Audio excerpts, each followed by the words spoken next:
Welcome to the exciting world of the movies. The Movie Graveyard, we are back yet with another live recording. Hopefully you can actually hear us this time. Last time we did a live recording like this, the recorder had a malfunction. One of the microphones did a weird thing where it was blown out, so we could only give you one channel of audio. Made the audio kind of you could hear me pretty good, but you were pretty muffled in the background. Apologize that was for the losing episode. Hopefully it wasn't too unlistenable. We just didn't want to do it again because anytime you have to redo something, it always lacks energy or whatever. But we are back. Hopefully you're hearing us okay. We're going to be talking about the 1987 clip. We've been doing it. Totally wasn't intentional, guys, but we've been doing nothing but 1987 movies last few weeks. Last month or so, and all these films are enjoying their 35th anniversary. It was completely... we picked the movies on purpose of what we wanted to do, but really wasn't a thought put into them that all these movies were from 1987, but we're rolling with it. We got Dirty Dancing tonight. Great movie. Yeah. This was your first time watching this movie, right? This was my first time ever watching this movie in my life. Amazing. It's one of the ones that's on the list of everyone has seen it except me. Yeah. But we'll get into that a little more further. We have the Blu-ray paused at the 31-second mark. There was a Lionsgate logo at the beginning of this Blu-ray, which obviously wasn't there because it's like the Saw Lionsgate logo with all the gears and clocks and shit. So we're going like right straight into like the actual movie here. Inside the 31-second mark on the Blu-ray, it's probably going to be about the same one if you guys have the brand new 35th anniversary 4K. Basically, it's a freeze frame with some people dancing, and the credit on screen says, in neon pink cursive writing, says a Vestron Pictures presentation. So I'm going to say 1, 2, 3, go. When you hear me say go, please hit play on your remotes if you would like to follow along, which I'm sure most of you do not. But anyway, 1, 2, 3, go. So we're now Dirty Why do you think Dancing. they don't? I mean, it's like there's a lot of people that just want to, hear about the movie, but they don't necessarily, own a copy or have access to watch it. Dirty Dancing. So yeah, this is actually looks like B-roll footage of a scene that comes up later, and they just like did this weird like slow-mo kind of like. Yeah, it's the exact scene. Yeah, and like put the credits over, which is like. It's a good choice because it's like you don't really know, This is like during the days when like I think the credits in the movie theater was kind of like expected. You were still like people were still wandering in. So like now it's like if you miss the first 30 seconds before the credits even roll, like you Too bad for you. Yeah, you're totally out of the loop with the movie and everything. But this was just totally back in the day when they would. Kind of let you ease into the movie, so to speak. Well, and it should be noted that this legit is the Dirty Dancing they're talking about in the title. Yeah, because like the rest of it is not really so much. Yeah, there's a lot of dancing movies that's sort of like Lambada, the Forbidden Dance, where like literally the whole plot was all about the raunchy dancing. Whereas like the raunchy dancing is like in this movie, but it's really like in the background. It's more like it seems like it's just more to designate like the hoods from the the rich people or whatever. So it's really just kind of seems like that's what separates them from the people that they are serving there at the place. Yeah, and like we know we're like really in a like a coming of age story right away because this movie starts out with the family driving up to upstate New York to go to the summer resort, and you get the voiceover from Baby, where she's, like, it's one of those coming of age voiceovers where, like, the person is talking about, like, after the fact, because she's talking about, like, oh, this... It's like she's telling us the story. Yeah, because she's saying this was the summer of 63 before Kennedy got shot, whereas, like, if it was... in the story narration, she wouldn't know Kennedy was getting shot. So, yeah. But I thought it was interesting though. But I think it really sets it up to say stuff like that, where like pretty much the country lost its innocence, so to speak. Like, Yeah. so like this from the beginning, they set it up that this is a story of, what do they call them? The innocence movies? Loss of innocence. No, the coming of age. Like it's like they really set it up from the beginning that it's a coming of age movie. By setting it up where like it was before Kennedy got shot. It was before the crazy rock and roll Beatles came. Like the stuff that she brings up. And like she's a baby at this point. Like you don't even find out her name till like the third act. Her real name, I should say. Even that, yeah. And like she says, like they called me that, and it didn't even occur to me that I should mind. You know, like it's just it's setting up like how young and innocent she was. Yeah. Here's our boy Wayne Kramer, played Newman in Seinfeld, and also the villain in the first Jurassic Park. He got the spit shot on his face in Jurassic Park. And Jerry. So basically, the family is Baby is the youngest daughter. She has an older sister, and then her mom and dad. And her dad, played by Jerry Orbach, is like a doctor, which like. They set up that he's a doctor right away, but like you really don't think anything of it. But it comes pretty. I don't really think they say it though, do they? Yeah, they call him Doc right there. Oh, okay. And like it's subtle, but like Baby just got his doctor's bag out, which that's kind of funny that like back in the day there was like such a thing as a doctor's bag, and even like when I was growing up in the '80s, it was so iconic when you would see it in a movie because it was always in cartoons. Yeah. So here they're setting up how terrible she is at dancing. Yeah. She's stepping on people's feet. Because she's kind of taking like the, I mean, it's all ages, but it's really like a dancing class for like older people and little kids. A merengue class. Yeah. Right away when they get there, they join a class right away. Yeah, like they really, and I'm sure it was like that too. I mean, there's all kinds of activities at this summer resort. But it's funny when we watch things like silent, like you notice things that you didn't notice the first time. Well, I mean, granted, it's like I hadn't seen the movie in a long time, but like just watching it again for the second time this week here, like this little location, this gazebo they're in, like this is actually a very important location. Like there's a lot of pivotal scenes that happen in this location here throughout the movie. I didn't notice that. See, that's what I'm saying. Yeah. And this character, she's pretty important. Yeah, I mean, there's a lot of. It seems like there's like multiple dance instructors there, but it's like the main ones is her, and then our boy Swayze will be coming into play here in a second. But it's like the place that they're staying in the resort, like it's like I don't know really exactly how rich they are compared to the other people at the resort, but like they have like a cabin. That seemed like it's just for their family, but the cabin's like the size of a house. Yeah, and then meanwhile everybody else is staying in like what looks like just a giant hotel. Yeah, because like I mean it looks real nice and everything, but it does look more like hotels. It actually looks like one of those like private schools or something. It doesn't even really look like a place that people would be resort. Yeah, it's funny too because I mean I don't know a whole lot about it, but like, I know upstate New York, there was, like, up in the Catskills and everything, there was a lot of these summer resorts. Like, it was, like, the big thing to do, back in the day. And, like, a lot of comedians and stuff would be there. Like, Pauly Shore's dad, Sammy Shore, was actually a comedian that, like, worked at all these resorts all the time up in upstate New York. Oh, my God.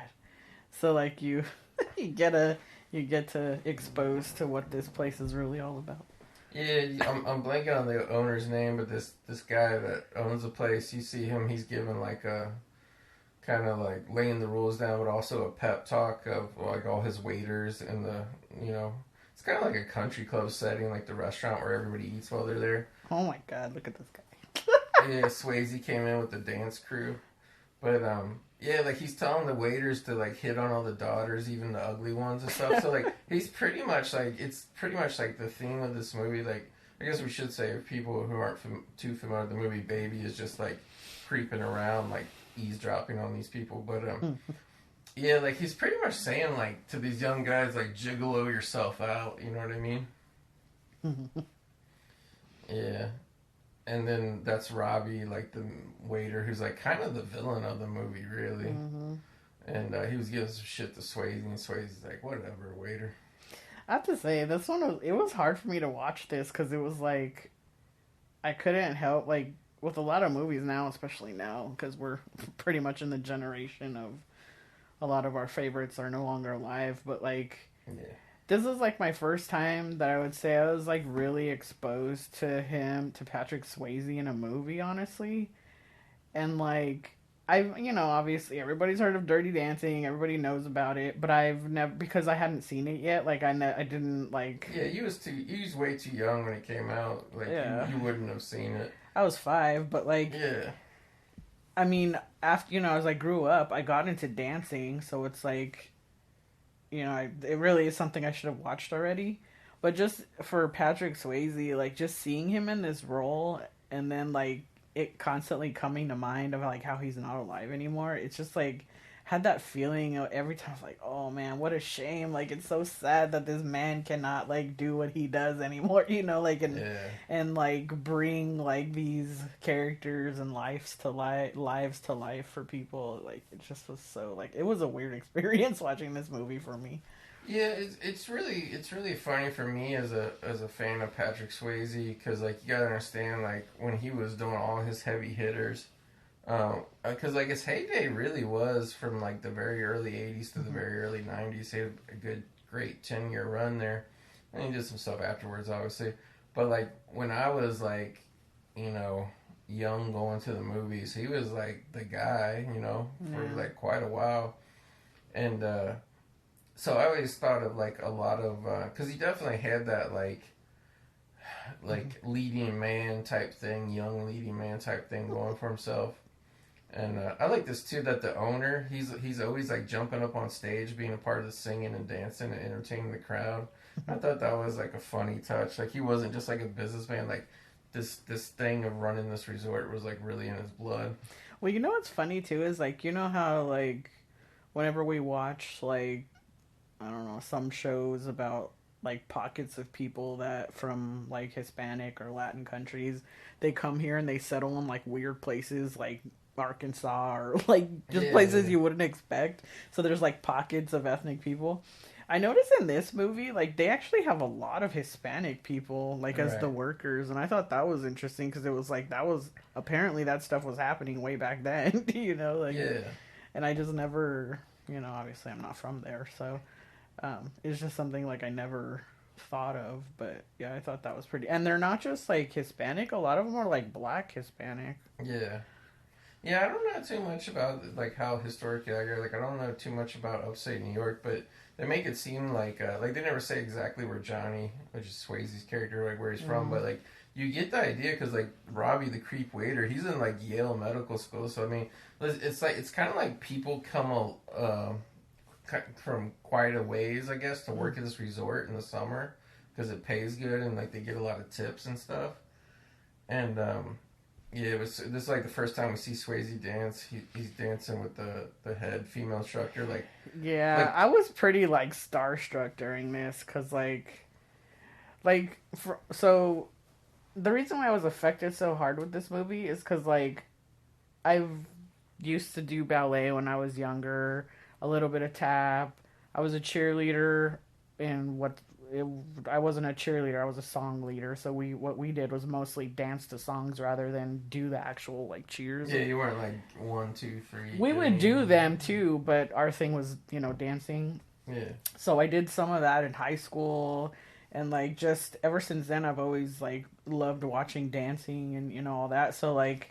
When I first saw him on this scene, I was really like, holy moly, look at this guy. Like, he's so perfect. And, like, it's so crazy. He's really doing ballroom dancing. And they're doing a great job. Like, I mean, they're obviously putting on an exhibition but to get everybody's attention. But the owner's like, cut it out. Like, the owner's afraid, like people will not take the dancing lessons because they'll be intimidated or whatever. But, like, even, like, a little subtle thing, like, it's, like, beyond...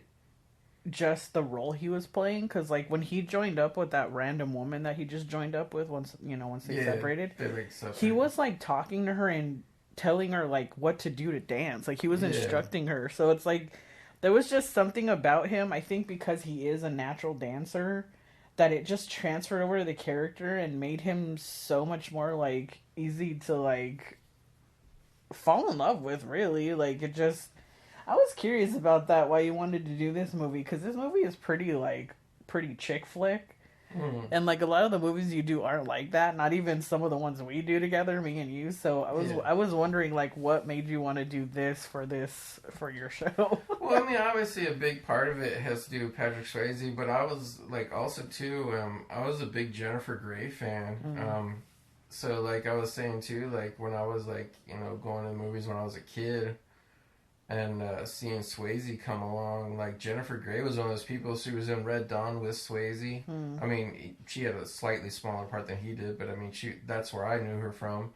And then she was Ferris Bueller's sister, right? Like about a year before this movie came out, she was in that, and she had like a really big part in that. And then in this movie is huge.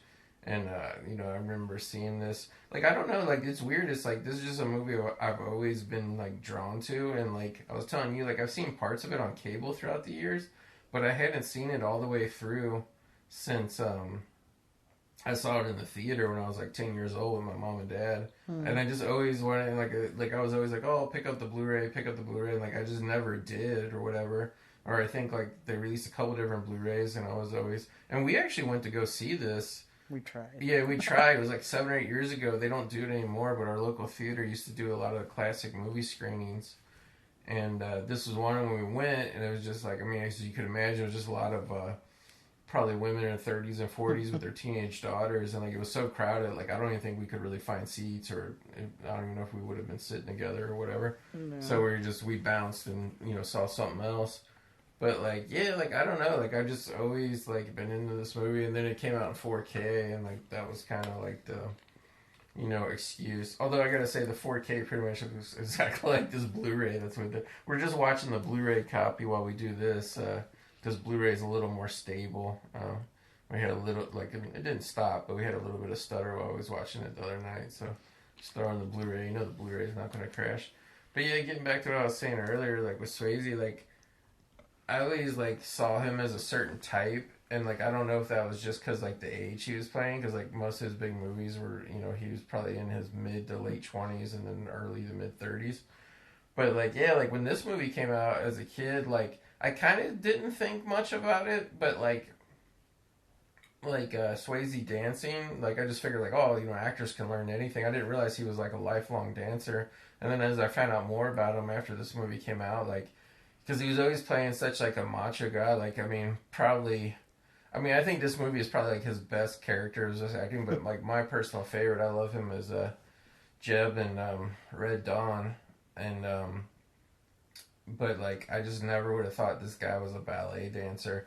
And, like, it turns out, like, yeah, like, how we were reading, it's because his mom was a dance instructor. And, like, that's how he met his wife, too, through dance. So, like, yeah, like, I like both of these lead people, and, like, I mean, like I said, it'd been a long time since I've seen this movie, but, like, I don't know, like, I mean, I'm not against chick flicks either, like, I'll watch them as a nice change of pace type thing, but, to me, it's, like, this just has so much going for it. It's a cool period movie, so you're going to hear, like, cool songs, you're going to, like, like, have cool characters, actors you like, so, like, yeah, like, I don't really see that. I mean, yeah, I don't really see this as a chick flick, and I guess because, like, to me, a chick flick is more like a romantic comedy, whereas this is more like a romantic drama, because there's a lot of stuff in that second and third act that gets really heavy. But yeah, I guess to me, what makes it so chick flicky is, like, he is so swoon worthy in this movie. Like,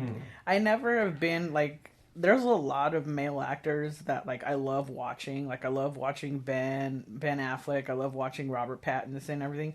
But nothing any of them have ever done have made me, like, do the stereotypical, like, oh my god, he's so hot, kind of thing. Yeah. But, like, with this, when I was watching this, it wasn't even like that, like, oh my gosh, he's so hot. It was just, like, it literally was like he melts you. He, like, melts your heart. It's just, like, his faces that he makes and...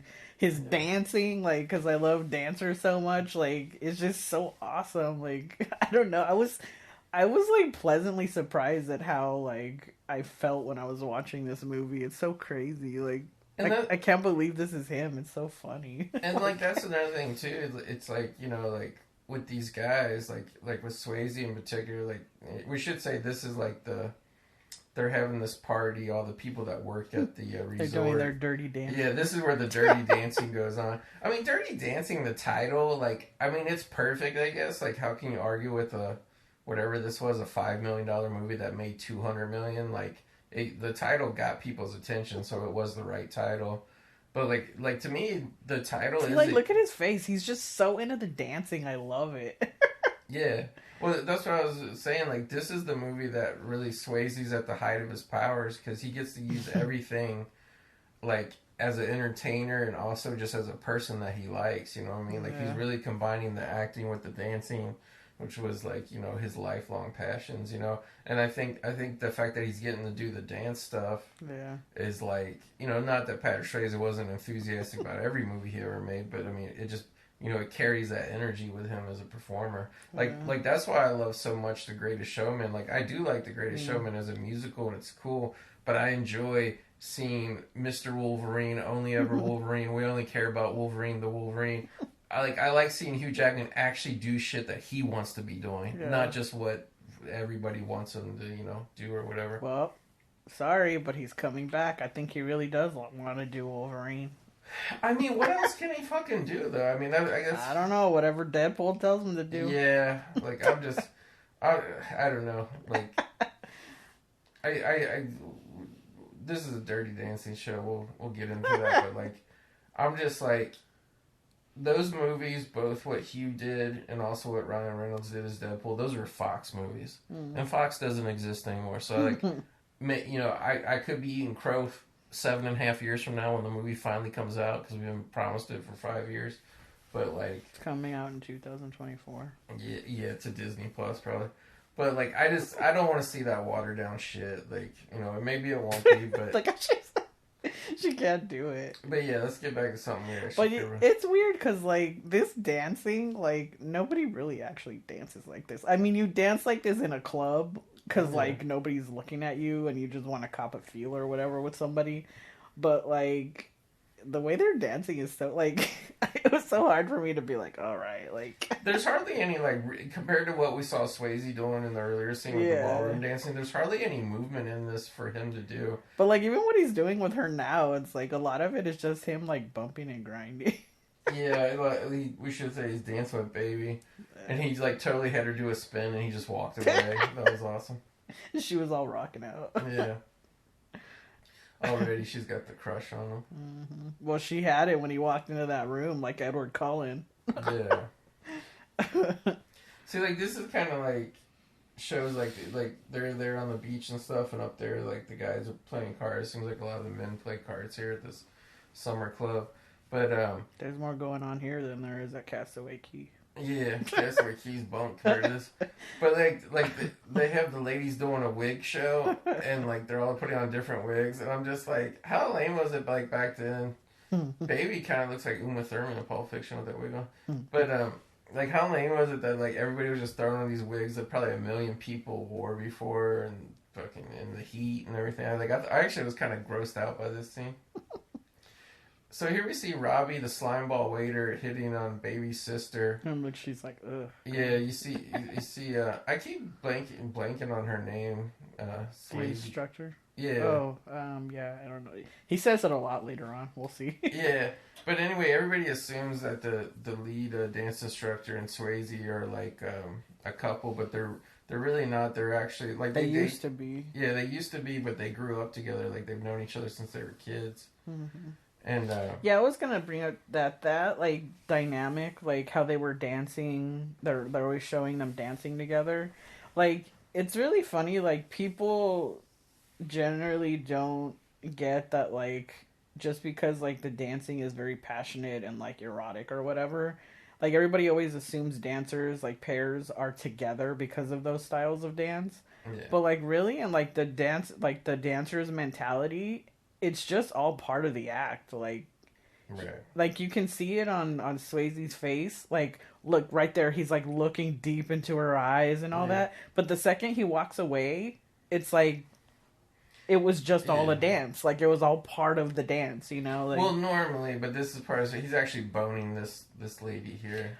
This well, no, slutty but lady. I mean, he does the same thing normally, with he yeah, does I know the what you're same saying. thing with his friend too. So it's like he's doing all those bumping and grinding moves with the friend, and then like when he walks away, like there was a scene earlier when they were at that party and like they were doing all that bumping and grinding dancing, and then like everybody crowded around them and like they were like, oh, like celebrating them or whatever, and right away he like lost that, like not lost it, but it went off his face. Like he wasn't doing the dance thing anymore. He was like part of the crowd, you know? So Right. like I think it's really cool how they show that dynamic where it's like to a dancer it's just a routine. It's a dance routine, you know, it's not really that you're like in love with the person that you're dancing with. Part of dancing is not just put your leg here, do this. Is you're feeling the emotion of you know, the dance always comes out of the song, the rhythm of the music. Yeah, that's really what it's about. But I thought it was funny. The owner was explaining to Baby's dad that this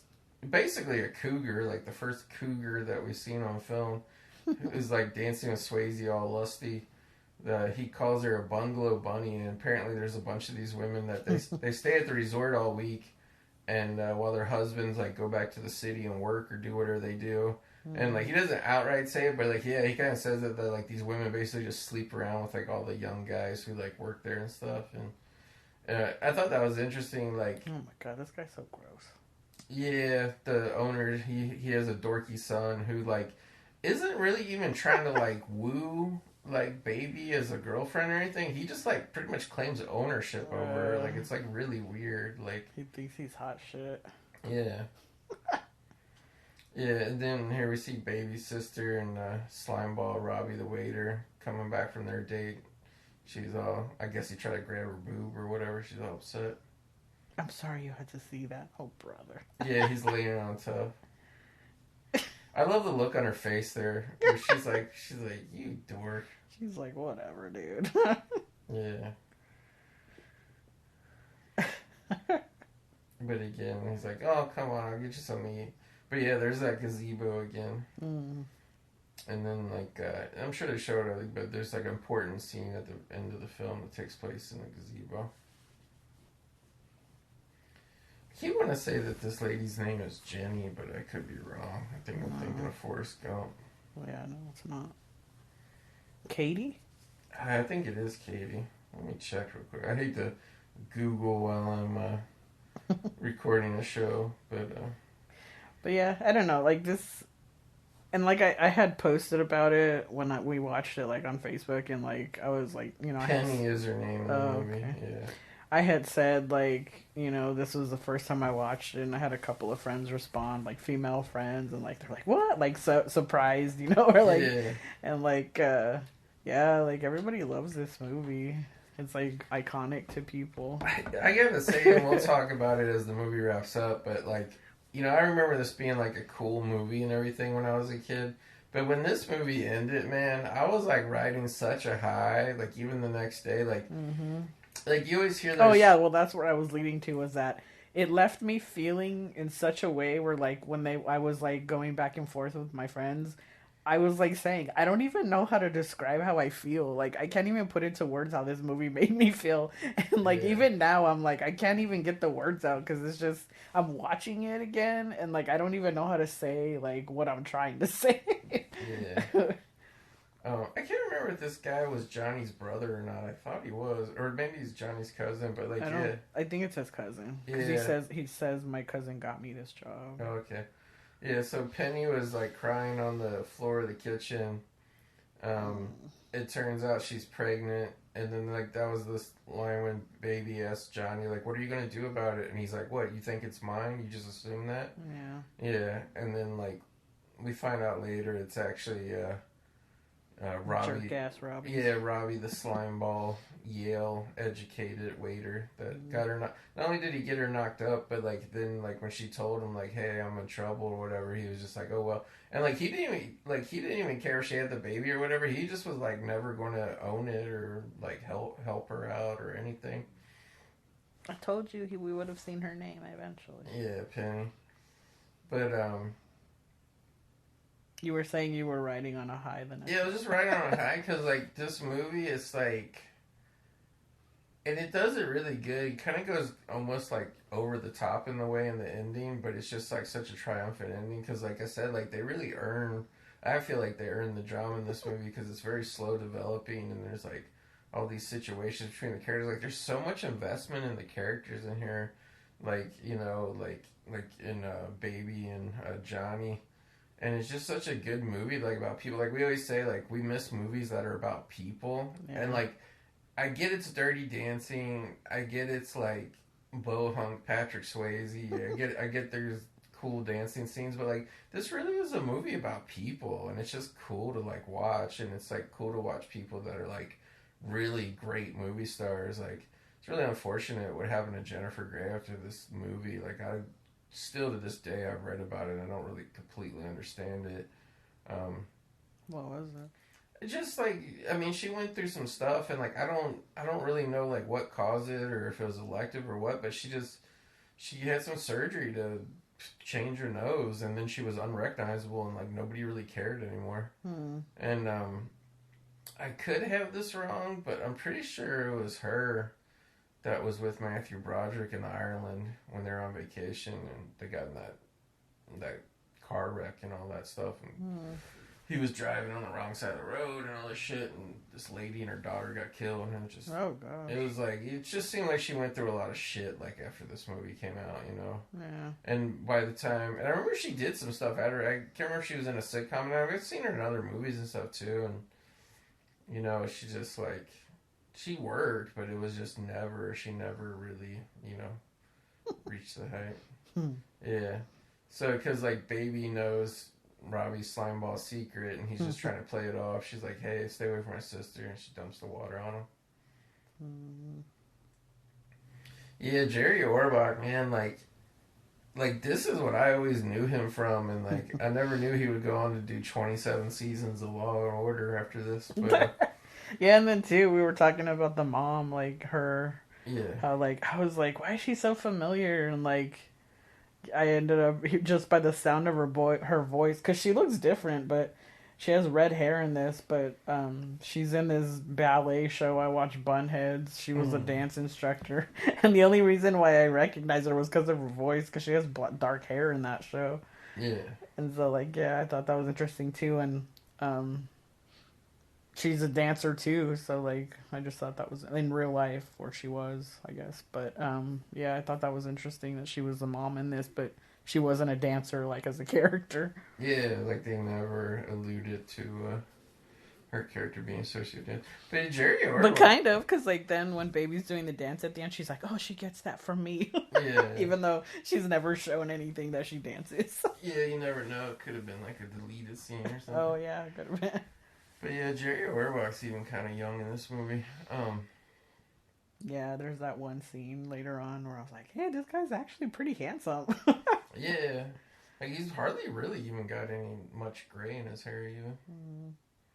But the one thing that's, like, kind of nebulous about this movie is... Looks like guy's tattoo.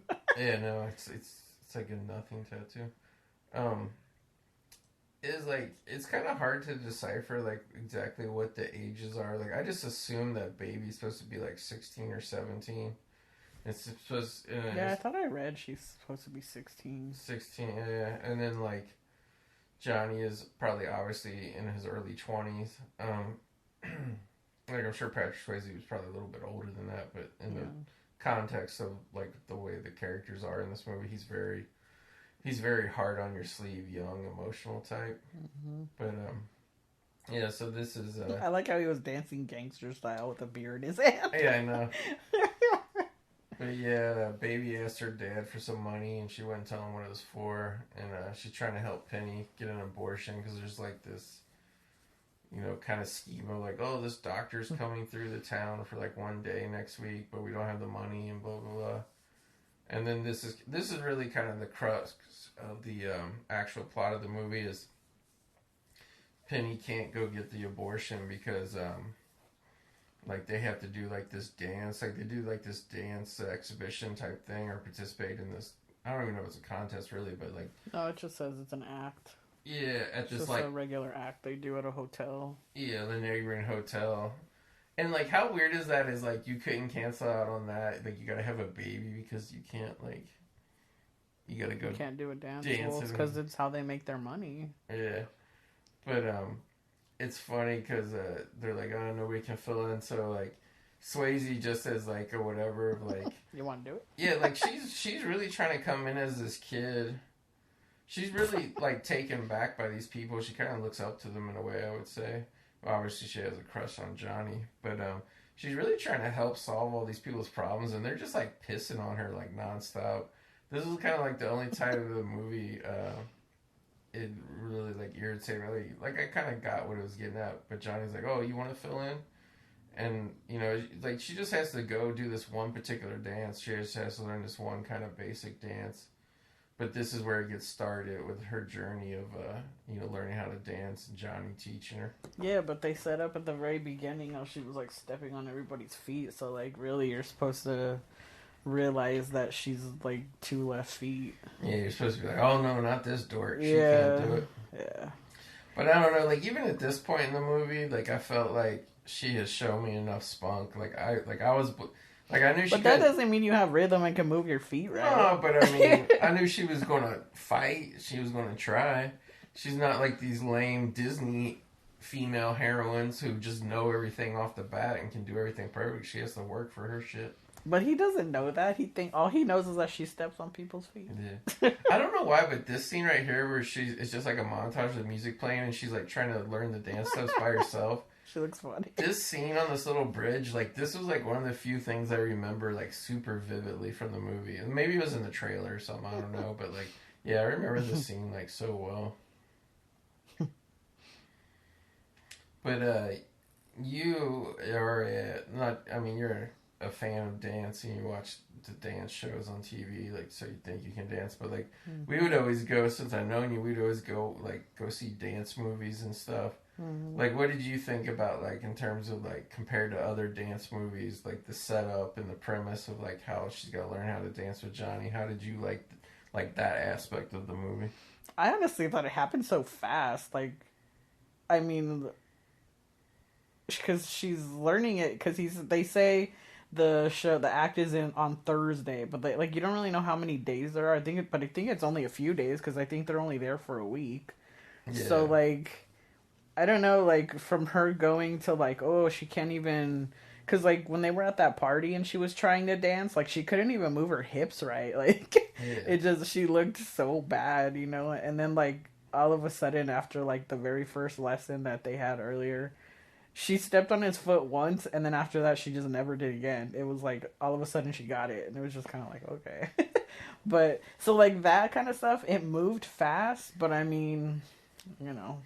It's not like you're going to have, like, a 30-minute montage of her trying to learn. Yeah. And, I mean, also, too, she learns a little bit more and more as, like, it's not just, like, this one montage. Like, there's the whole thing later on where they go out to the lake and do all that stuff. See, like, this is basic. Everything, usually every dance movie of some sort talks about the heartbeat, the rhythm. Like, so, like, that's a basic dance movie, go to. So, and that usually is, like, the moment when the person gets it, you know? Yeah. So, just stuff like that, like, it makes sense why she progressed. And, like, they also set up, too, Penny set up earlier when they were joking around about her doing it. She was even on Baby's side saying, like, no, you're a great instructor. You can work with anybody. Yeah. So, like, I really liked how Penny was in this movie, because... she is, like, a professional who's, like, trying to help Baby, and, like, this scene here is, like, she's trying to help her move right. There's, like, I think what makes this movie really different is the relationship between Swayze and Penny. Because, like, they're, like, best friends, but, like, they genuinely, like, love each other like family. And, like, that's something that you don't see in any movies now. Like, I don't think I've ever seen that in any movie, honestly. You know, if without the characters being brother and sister. I mean, Vin Diesel in Fast and Furious, he talks a lot about family, but they hardly ever actually show it. It's just an excuse to... But, like, there's not there's a reason why he feels that way, though. Like, it's either because of his girlfriend, or the other female in the movie is his sister, or like, there's a reason for him to have a family relationship. Yeah. Swayze and Penny's character, or Penny, there's no reason. They are legit, like, they're not related to each other in any way. They just have a good, genuine friend relationship that's like family, and it's not because, they did go out, but they could have just been like, this isn't working, let's separate, like, well, they genuinely care about each other. Yeah, also, too, it seems like a lot of their bond is over dance, and, And that's a special bond, just like, when you have theater people, like, that creates a special bond that, only that community of people get, It's the same thing with the dancer community. It's like, they all know what life as a dancer is like, so they all have a special bond, and, like, I think really, that's what brings them together like that. Yeah. But, like, I mean, I liked how it all came about. It's fun, like, and I like how much she gets into it, like him, like her face, she takes it seriously. Now, what do you think about the... But then she also does stuff like this, where she's still a normal person who's not a dancer, Like, where she's there laughing at that, like, I just think she's, like, so adorable. Like, I mean, I don't really buy her as, like, a 16-year-old. Like, I feel like I'm watching a woman when I watch her in this film. Yeah. But just as a person, like, she's just so... I don't know, she's just so adorable in a way. Well, she has moments, like, before she's grown up now, like, she's obviously grown up already in the movie, but she had moments earlier where they would show her face, and she looked like an innocent little girl, like, she didn't fit in with the world that these people have, but that's already gone now, so that's what I mean, like, it moved fast, like, they set her up as this, like, really young, like, innocent girl who doesn't really know anything, and like already now look, she's already about to pop some attitude on him, so it's like it moved so fast, but it's like, whatever, it's a movie, it's short, and what can you do, she's basically asking him to take off the training wheels. He's saying like, oh, you can't do this or this yet, but like she's really, I thought this was like a really interesting thing, like just really bizarre, like that they put in, like they go to his car, he's going to take her somewhere, and he locked his keys in the car, and he goes and he pulls out this like candlelight post, and he knocks the window out of the car, and they get in. It was like, this was just such an odd thing to put in the movie. Like, I totally they just wanted to show him point his pretty toes. You know what it was? His pretty dancer toes. I think they're just maybe they just want to show him be a badass. I don't know. It's weird. Like, they're in the rain too, and it was really odd, because it's like, it's about a minute of screen time. You could have totally just like cut out what they left in. But I mean, I like it. It's really interesting. Yeah. But yeah, like I. Well, that's why, like, it's to show like how she's reacting to him saying like, you're crazy, like, because he does crazy stuff. Yeah.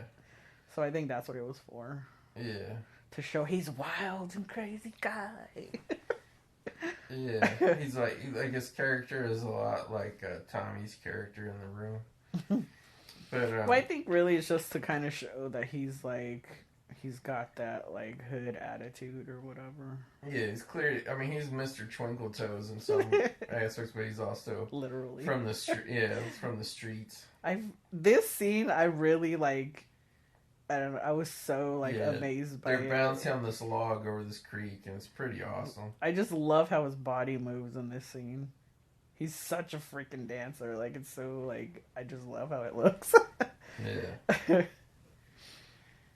But because I know you get annoyed by a lot of the female characters in movies we watch and stuff. Like, what was your take on the baby character and the performance by Jennifer Grey? I wasn't annoyed by her at all, ever. Yeah. Like, I never felt like... I don't know. I never did feel... I usually feel like that, too, when, like, the guy is, like, cool and badass or something, and then the woman is just, like, a whiny or bitchy or rude or mean to him all the time for no good reason. But she never was like that on this. Like, I don't know. Like, there is a weird thing where I felt like there had a weird age difference, and Yeah. there were times where I'm like, this doesn't seem right. Yeah, like But I mean, whatever. like back then, you could totally see like a 22-year-old guy boning a 16-year-old girl, and nobody would really ask twice about it. But like now, like yeah, that would really be like Yeah, they would know. Well, I mean, if a big stink was made from the woman that was in the first Jurassic Park, and she's saying, I was too young to be with Sam Neill." Oh, in that yeah. movie. Like, I mean, that's a big deal, and she wasn't even that young. yeah. So it's I'm like I was 35, and they made me act with this 48-year-old man. It's like okay, So like, yeah, this movie would never be able to happen. But yeah, yeah, I just like, yeah, I don't know. I never, maybe because it's a dance movie, and like yeah. I enjoyed like seeing her journey of learning how to dance and do all this stuff. Well, you know me, like I'm all about the female lead characters, especially in action movies and stuff like that. But I get really annoyed with like, because I get they want to present This I didn't understand. oh, when they practice in the I said water. it like 50 times too when we Yeah. were watching it. I was like, how is this any easier? He's like, she's so much heavier because she's soaking wet. Yeah, her clothes are all wet. Yeah, like how is it easier for him to lift her? Like I don't know. I didn't understand that, but yeah. Anyway. I mean, like, yeah, it would have made more sense if, like, she was in her bathing suit, but they kind of just ran out in the spur of the moment and did this whole thing. And it really just seems like they just did it to have a scene in the water, like. Yeah, it's well, I mean, they got the mountains in the background, they got the lake, it's all very scenic. I mean, I Beautiful. guess for her it's easier because if she falls, she won't hurt herself. Yeah, But for him, it's not easier. yeah. Which I guess the point was for it to be easier for her. But he's got to get buff anyway, so Yeah. I mean, he's all about it. But yeah, like I don't like a lot of like modern movies because like the female character is like never allowed to be weak, always has to be strong, always has to be. I mean, to be fair, it's not even female characters; just all characters now in movies. Like they handle everything so easy. And what I liked about Baby was she never really had a weakness. She just, if anything, maybe her weakness was her naivety because she was young. Yeah, here we have. Here's all the wallets. Yeah, the old lady, she drops her purse and like all these men's wallets fall out and they I help missed her that out. the first time. But yeah, Oh, but she was a dancer. yeah. But Baby's like journey is really like her growing up and becoming more assertive and like, you know, not that she was a weak person before, she was just a kid, you know what I mean? Kids have their place and they, you know, Yeah. but she like this being a true coming of age story, it's all She was just innocent, but she wasn't like dumb. no, she was always intelligent. You Because know? like this situation with her with Penny, like if she was like young and dumb, like she would have like freaked out about it, you know. But right away, she was like trying to figure out a way to help. So yeah, she Baby basically figured out how to fix all their problems more than they could themselves. Yeah. You know what I mean? But it's really the movie is really coming of age story in terms of you know, obviously Baby going from being a girl to a woman. I thought this scene was interesting that this like lived woman felt like she needed to explain herself to little Baby. Well, I think too it was just that thing of the Penny character, you know, kind of being this like beautiful, fashionable, amazing dancer. Like at the beginning of the movie, like Baby really looked up to her. Like there was that scene we were laughing about where she's like, Penny's like, my mom kicked me out when I was 16, and Baby's like, oh, I admire you so much. Oh, like, yeah. She just looks up to her, you know what I mean? Yeah. But yeah, and then like how she actually like confides in her how scared she is, and it's like here's like the little baby confiding this like lived woman. Yeah, and it's just really too just exposing how Penny is like not what she appeared to be on the outside. Inside, Yeah. she's still a vulnerable person herself. Yeah. It's pretty much like what's her name from Greece? The one that everybody thinks is all hard and tough. Oh, Rizzo. Yeah. Yeah. It's kind of like that. Yeah. So Johnny It's and a Baby. big dance. Yeah, they go to do this. It's a mambo, right? Yeah. They go to do the mambo at the Sheldrake Hotel, and it's funny they introduced him as I think his name was Johnny Castle, and partner, because like it's funny because like Baby is hiding all this dancing and all this stuff that she's involved with Johnny. Um, I mean, nothing's romantic has really happened between them. Maybe some flirtation, but she's hiding all this from her parents. Like she basically snuck out of their camp or wherever they are. And she's just saying she's going to told her sister to cover for her basically, so she could sneak off to this other hotel and do this dance.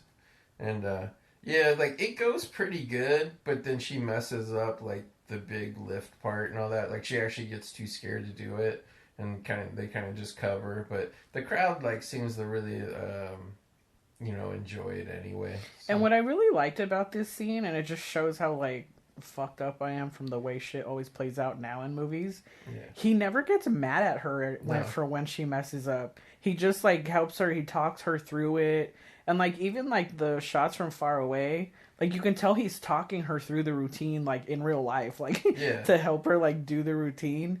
So it's like, I don't know, like how she didn't do the lift. And, like, he didn't, like, show frustration. He just tells her, keep going. Like, he's confused. And it's just, like, he improvises, and, like, you should be able to. You're a dancer. But he just tells her, keep going, keep going. And, like, there's never a moment where he's, like, frustrated with her or, like, you ruined this. Or, like... And I love that because like, it was so unexpected, and I think that was part of what's like makes him so endearing because it's like he's such a kind person in this movie, and it's just like look at his face, like I don't know, like I love him in this movie. Well, I gotta say too. Oh, here's the old people. Yeah, the old people, the lady who steals the wallet, so like they're coming in to watch the show. And so, like, Baby gets scared of being like, oh, I thought they might have seen us. But, like, yeah, like, I mean, on this podcast, obviously, we talk a lot about the difference between older movies and newer movies. And I think a huge difference is... Here's the first moment where he kind of seems like he's interested. Yeah, because she's changing in the back seat, and it's like, he really goes out of his way to sneak a peek in this rearview mirror. But, I think the difference is, like, back then it was important for characters to be likable, and now people are like, oh, that's schmuck shit, that's pandering. Like, we can totally have the main character stand around and denigrate the other characters, and you'll still like them and all that shit. And it's like there really is something, like, you can't do it the cheap and cheesy way of making your character well, you have to earn it bit by bit throughout the movie. This scene here, the way he keeps, like, looking, like, towards her, like, just kind of glancing at her. Oh, my gosh. Like, and then when she's, like, but I didn't do the lift, he's like, you did good, you did real good. Like, he keeps, like, making her feel better to, like, show, like, no, like, he's more, like, God, I can't even think of the word. He's more like complimenting than he is like, yeah, you messed up. It could have been better. You could have been better. Just practice more. Like, he doesn't do anything negative. Like, he tries to, like, tell her, like, no, you did good. So, like, I don't know. Like, it's weird how, like, unexpected that is. Because it's like, I'm not used to that. I'm used to everybody talking down to each other. Yeah. and that's what I was getting at is, it's not just that Johnny's a good guy just because the movie says Johnny's a good guy. Like, you get that a lot of movies now. They just tell you something about a character. He actually earns it through every single scene of this movie. The way he treats people, the way he's courteous. Well, like people. Here, the way he just ran in and like grabbed her hand, is so concerned about her. Yeah. Because she went to this doctor that treated her for an abortion with no freaking... yeah, like no supplies, no pain pills. Yeah, like he just... Like, I mean, they don't go into great detail about it, but, like, they make it seem like this guy, because at first they're like, oh, he's a real doctor, he can do it, whatever. But this guy, I guess, really messed her up or didn't, give her anything for pain or just nothing. And, so basically, like, she's basically, like, seems like she's, like, burning, she's in pain, obviously, but it seems like she's, like, burning up, sweating, like, of a fever or something. Yeah. So Baby runs and gets her father, who's a doctor, wakes him up in the middle of the night type thing to go help. Oh, I just noticed Penny's legs are all bloody too. Yeah. But, yeah, so he helps her out here. He fixes her up, whatever. Look at his face. He's like dying inside. Yeah. And kind of like the way it is, well, baby's father actually says who's responsible for this girl, and Johnny says, "Well, I am," and then like, you know, of course, immediately baby's father thinks like, "Oh, you knocked this girl up and then put her through this and did all this shit." So like he like this from this point is very important to the plot of this story, obviously, that baby's father hates Johnny from this point because he thinks he's responsible for all this. Mm-hmm. Like he won't shake Johnny's hand. Johnny's trying to thank him. And obviously, baby's father says, "I want you to stay away from those people," and all that, you know? Yeah. And then he feels sad. Yeah. Aww. But that's what I'm saying. Like, that's the difference, like, with the character Johnny in this. So, like, it's not just that, like, oh, it's Patrick Swayze and he's so awesome and he's so cool. It's like, he really is, like, a good character. He's a good guy. And it's like, you know, I mean, don't get me wrong. Like, it's fun to, like, watch a movie like Reservoir Dogs where everybody's a piece of shit and ready to kill each other and stuff. But, like, you know, for most stories, it really actually serves you that the character's likable, has good qualities, a person you would like to know in real life type situation. And like now, it's like main characters in movies are just idiots and like really grating. And it should be mentioned too, and it's something that neither one of us can relate to. But this is actually a really good movie for girls and their dads because another important aspect of this movie is the relationship between her and her dad. That's another kind of loss of innocence story in this movie because that conversation they just had where he tells her, "You're not the person I thought you were," and like it's just because she's like he thinks like she's hanging around with these like hoods now, so it's like I'm saying hoods because that's the word they use in The Outsiders. Yeah, and like obviously he was in The Outsiders. I don't know if it's obvious, yeah. I mean, this is like this. He was in The Outsiders, and he's yeah. basically playing the same character. Yeah, who he just dances. But I mean, he's not literally a greaser. Like he doesn't have all the greasy shit in his hair, but like he dresses. Later on, it looks like he does, but. Yeah. He's kind of, he's kind of like the greaser with a heart of gold. Yeah, he's like Johnny if Johnny was cool, or yeah, Johnny because Ponyboy was his brother. But Johnny and the Outsiders, that's Macchio's character, right? Johnny? No, is it Johnny? No. Anyways, Ralph Macchio's character. He's like him, but with. I can't remember. Yeah. But yeah. So like, I think that's something that probably other people and other. That females could relate to with this too is like that relationship of kind of growing up and you know you're daddy's girl and then like you start growing up and there's kind of like a thing of like the dad having to realize their daughter's growing up. And I say I can't relate because I didn't grow up. My mom raised me by herself, so I don't really understand that relationship, but there is that there too, which can't be ignored. I like this scene too because like before, like I said before, the one annoying point of the movie, like when she got the money for the abortion for them, Johnny threw in her face like, "Oh, you asked your daddy for it or whatever," and then like here she's like, "Yeah, I went and got my daddy. I'm so brave," and he says, "No, you actually were brave." He's like, he took a lot of good because he realized that she basically got herself in trouble with her father, like. She sacrificed herself in a way so her dad would go help Penny because nobody else would. You know what I mean? Yeah. But I didn't really take that he was insulting her when he said that because then when Penny said I can't take this, he said why don't you take the money? So like I didn't really take it like he was insulting her. He was just kind of commenting like it's not her money, she got it from her dad. You know, like I don't know. Yeah. Here it comes. Yeah, here's where things finally turn around. And it should be said, too, that, like, her dad was like, I don't want you hanging around those people anymore. And she had the makeup from the stage act they did, so she was kind of, like, heavily made up, you know? Yep.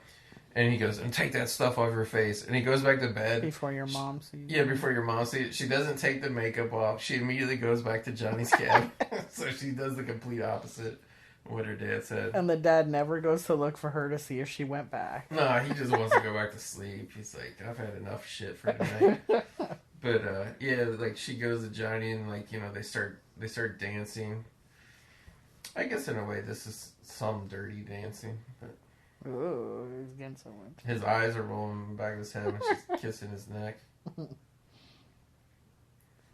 Yeah, but it's kind of funny because like a lot of stuff I learned about for the first time from movies. Like I learned about suicide from Star Wars. When Han Solo says it's suicide, kid, I had to ask my mom like, "What's suicide?" And she's like, "Oh, when you kill yourself." Like this movie, pretty like I'm sure I knew or heard the word abortion before, but like this movie kind of like crystallized to me like what abortion was, because like. But they never say it. I think they say abortion. I don't think so. Because I remember noticing that. Yeah. They say that she's pregnant, and then the cousin says, I made an appointment for her to go see a doctor. There's a doctor that comes through whatever town, but they never say it.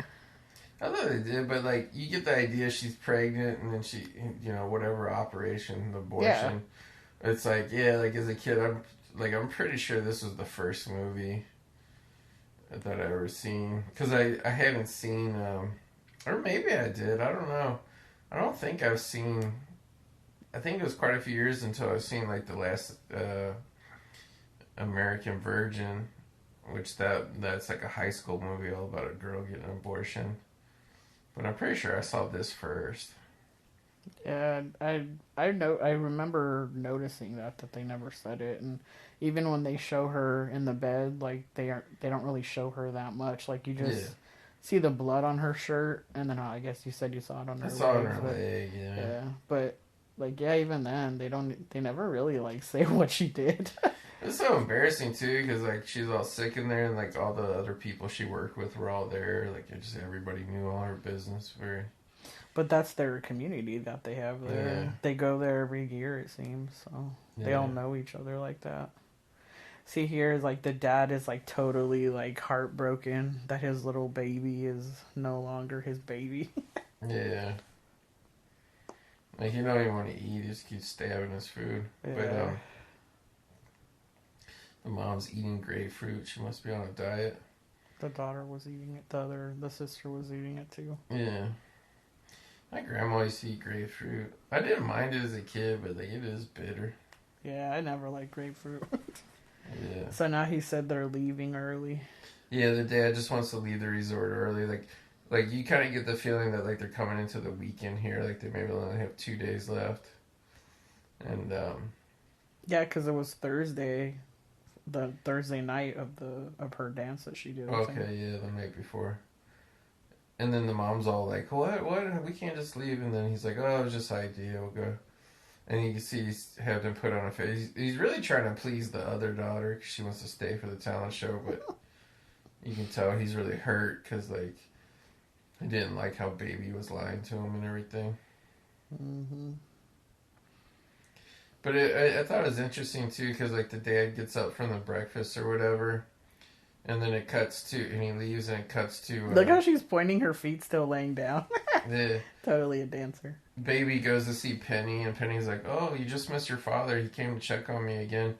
So, like, I really again. It's just little moments that earn, like you can't help but really like the father. I mean, obviously he's under the wrong impression. Like I don't blame him. Because he doesn't know the truth. He doesn't know the truth. He's making an assumption. The wrong assumption that Johnny's a slime bag. And here's the awkwardness of the situation. Yeah, and this is a great scene, and like me and Bat were talking about this when we did No Man's Land on the last episode. Was there's a scene where Charlie Sheen and his sister were talking, and they're kind of dancing around the subject, and it's just the actors playing off each other. This is another great scene where Penny, Baby, and Johnny, they're all talking, and like like obviously nothing suspicious when it's just Baby and Penny talking, but when Johnny comes in, Penny picks up on the sexual tension or the romance, the awkwardness that's now there. That's between Baby and Johnny, which obviously wasn't there the last time she saw them together. Like she can tell something's happened, and she, as soon as Baby leaves the room, she tells Johnny, "You got to stop this." What are you doing? Yeah. But again, it's just like I don't know, like that's something you kind of don't see in movies anymore either. Actors playing off each other like that.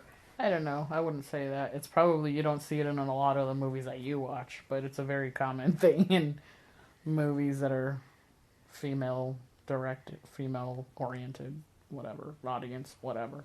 Not directed by a female, but just, Yeah. Chick flicks kind of thing, I guess. But speaking of, do they really make chick flicks anymore? Because, I mean, I know there's, like, all the Hallmark stuff, but I mean, like, as far as, like, movies, I can't really think of the last time, like, I feel like there's all these, like, female superhero things and stuff, but I don't really... No, I mean, it's gone the way of the rom-com. Like, they don't really exist anymore. Like, I remember every summer, like, there'd be, like, one or two, like, weekends where, like, a big, like, a Blockbuster would open, and, like, it's, like, what do you call it, counter-programming, they would release, like, some kind of female movie or something. Mm-hmm. Like, I feel like... Yeah, because they knew that not all females want to go see people get blowed up, so... Yeah, give them a choice, They would give women... There would actually be motives of having women have a sisterhood together to go see female movies. Yeah. And somehow that doesn't exist anymore. Yeah, like... But we should all have a sisterhood and understand the feminine mystique and all that. How? In what situation would we do that now? I have no idea. I see a woman walk in a room and boss a bunch of men around. That's how young girls get taught. That makes me dislike women. But it's kind of funny though, because it's like I know this. Oh, you got a butt shot. Yeah. Swayze. Blurry. It's kind of funny because like I feel like nowadays like Swayze, he's like the favorite Swayze movie of men, and I think it's kind of sad because he did like Red Dawn and Outsiders, but like all the men are all about Roadhouse and Patrick Swayze. That's like the only Patrick Swayze movie they like, and then all the women are like their favorite Patrick Swayze movie is obviously this Dirty Dancing, but it's like I can't really think of anybody, an actor or an actress that's like beloved by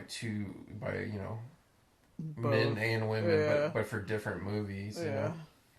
So like in this one, she's for whatever reason started asking him about all the other women he's been with, and he starts telling her about all the floozies he's been with while she's there. And I thought it was so weird how like he was like, oh, they take care. Well, not that he said this, but he was telling her like, oh, they take care of themselves and like they smell so good. And she's like, I get it. You were using them. Like, I remember I said when we were watching it, I was like, why'd she say that? That's not how it was. It was they were using him. Yeah. I just thought it was so weird that she said that. Well, what's great really about the writing and the acting she's there... telling him her name for the first time. Yeah. Well, I think she was thinking from the male point of view of a guy who sleeps around. Yeah. Is using girls. But if you actually listen to the words he was saying, the way he was saying it... Yeah. He was saying, like, they make me feel special. Yeah. Like, banging all these floozies makes me feel special. But then he talks about, like, but they don't like me. They like, like kind of like that movie I was watching last night, Elvis Nixon. Like, there's a great scene where Michael Shannon is Elvis. He's explaining to his friend. He's like, when you walk in a room, they see you. And he's like, when I walk in a room, they see this thing. You know what I mean? That's kind of like how Johnny is. Like, he's like this swinging dick stud to these women. Yeah. And they give him attention and everything, but then at the end, he just feels like an empty gigolo, Yeah. So let's talk about the sister, because we haven't really talked about the older sister that much. I was going to earlier, but I was going to wait till the singing scene. Yeah, like, she really, like, I mean, it's a great performance. It's nothing against the actress. It's just potentially how the part is supposed to be played. Yeah. But, like, like, she was telling Baby she's decided to go all the way with Robbie, and Baby's like, oh, no, you can't. And, like, I was kind of curious why Baby just didn't, like, tell her, like, straight out, but... like how slimy Robbie was or whatever. Yeah, because she was trying to say, not like that, not with somebody like him. Like, she was trying to talk her out of it, but it's funny she's making fun of him for his teaching of all the stuff he was telling her. And I thought this scene was great too, because it's like they have the bond now, Baby and Johnny. He falls on the floor. They have the bond of obviously being lovers now at this point. They're falling in love with each other. I like this part. But they also, yeah, like they're singing, they're like lip syncing the lyrics of the song. It's like a song with a man and woman part. It's really cute. Yeah. But they also, it's cool, like the way they're playing back and forth like this. They also have the bond of like dance together now. You know, like Yeah. like Baby's immersing herself into She's the like world. the way him and Penny were. Yeah. But Yeah. they're like for real. Yeah. Because they're actual, you know. They have feelings for each other. Her and Johnny are like a couple. Yeah. And this part was great, how they like separate from each other. Yeah, the nerd guy who's like the son of the owner of the resort comes in and like he's been trying to get a baby the whole time. Ugh. I could teach you, kid. Ugh, He's like, yeah. Get out of here. He's such a dirt. But like again, like you gotta appreciate it, like when an actor, just like the girl who plays the sister, when an actor is willing to come in and like they know this character's gonna be like so despicable and like, you know, like you don't really see that now. I don't feel like character actors like that willing to put themselves out there quite like that. He's like trying to talk to him and get all excited about our routine. He's like, no, you're gonna do what I want. Yeah, so like basically they do this big going away show for the resort and everything. The last Ooh, I got a great idea. Yeah, this dork wants Johnny to do the pachanga, but Johnny's got like this real progressive idea with like all the dancers incorporating them and using some Latin rhythms and some new music. Basically, like what Johnny's idea is basically he's just trying to like do like a fusion of dance styles and you know. And, like, the movie doesn't go into great detail, but I'm sure, like, a lot of what he's saying is, with the Latin rhythms and stuff, I'm sure a lot of what he's saying is, like, you know, basically ethnic music or ethnic dance that wasn't really mainstream at the time. I think it's really just a dance style, like, because he said soul dancing, and that's kind of, like, that's not refined. He wants them to stick with ballroom type dances, and he wants to do like modern stuff. I really like this part too, is how pissed off Patrick Swayze is that the guy won't let him do the dance stuff that he wants to do. Mm-hmm. And he's just like, oh, and he doesn't get it. He never had they're rich and they're mean, and they won't listen to me. Yeah, they're rich and they're mean. And he's basically, he feels trapped because he's got to do what the guy says, you know, or else he won't be asked back the next year. I think this part's funny how it just like all of a sudden my dad called me today. It's like, what? You have a phone? Yeah. Yeah, he's talking about, you know, when the summer job wraps up, he'll go start training to be a house painter. I was surprised that this ended up being such a, because like Baby and Johnny, like they're up on this little hill and then Baby's like, wait, get down, duck down. And it's because her dad and her sister and Robbie are coming out of like the whatever building, and Baby doesn't want you know, the dad to see her. Well, but it's really because like I don't think Johnny understands that the dad, you know, what he thinks and doesn't want them together. But he has a good long neck. Yeah. But Jerry Orbach was putting his arm around the Robbie guy. And it's like really interesting that comes into play later. Like that was such an intentional shot, and it was really quick, but you had to pay attention. But it was an intentional shot of Jerry Orbach having his arm around that guy because it comes into the story later. Mm-hmm. But I like her. She's always like running all childish when she's running through there. That's what I'm saying. That's why she's so likable, though. She's so like adorable that way. Mm. Yeah. This is an interesting scene too, because he's all insulted that, you know, you're afraid your dad's gonna see, you know, like he thinks that she's ashamed of him, but she's really not. And just at the same time, here comes Slimeball Robbie.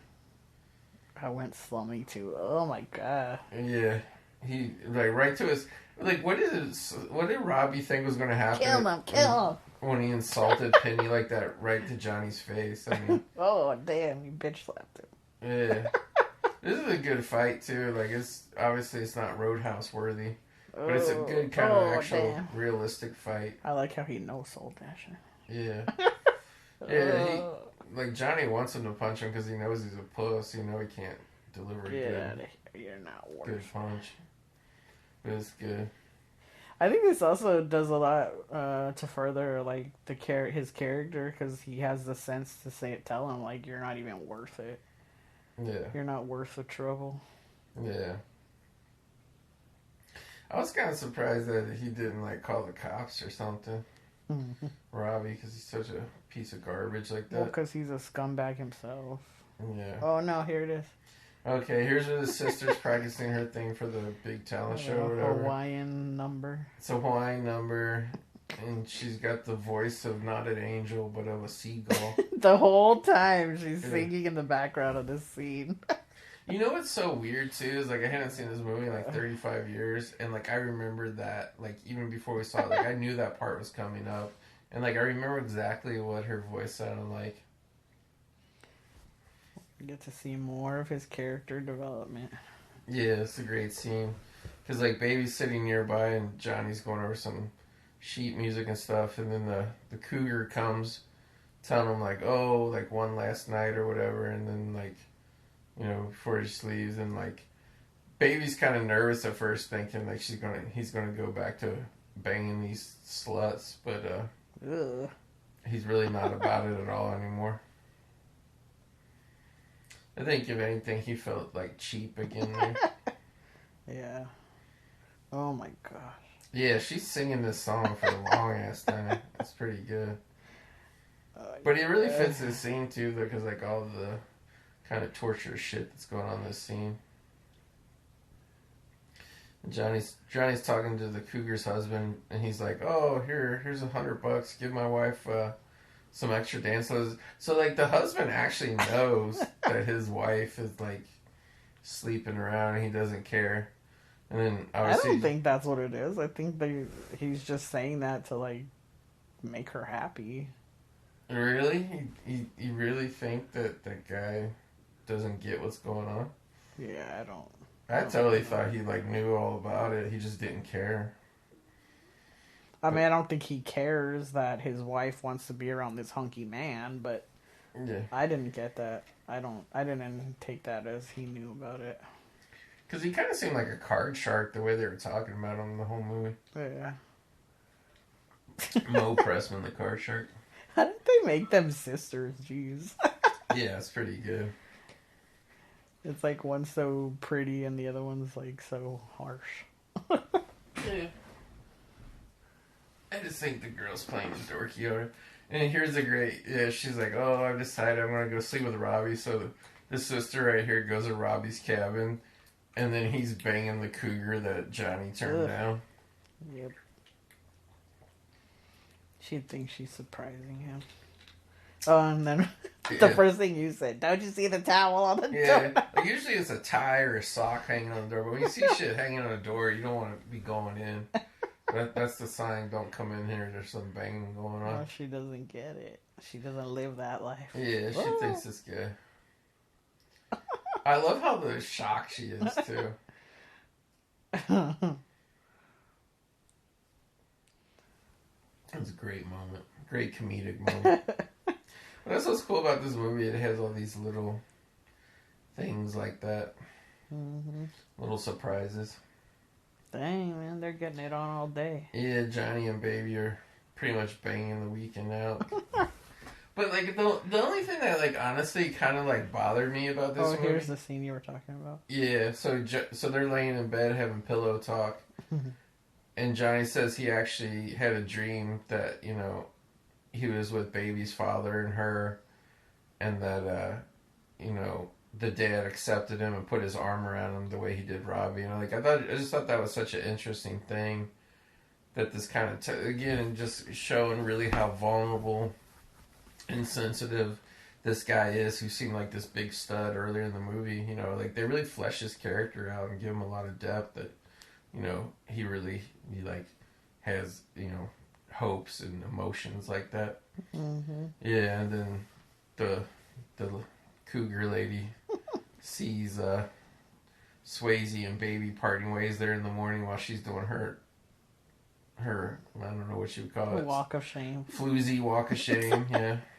What were you gonna say what you don't like about this movie? No, like, the only thing, like, I was kind of, like, waiting for or wanting or whatever is I wanted Baby and Johnny to talk about like what their plan was going to be to stay together or stay in contact or whatever, because they don't really like set it up like, you know, in the I was gonna say the real world, but you know, like wherever they're each respectively from, like they didn't really set up like how far apart they are from each other, and like I just wish there was like a conversation like, oh, I could come see you on the weekends, or you know, just something. But I think that's because that's how it is during the summer when you're away somewhere and you're having a fling. Like you don't think about stuff like that.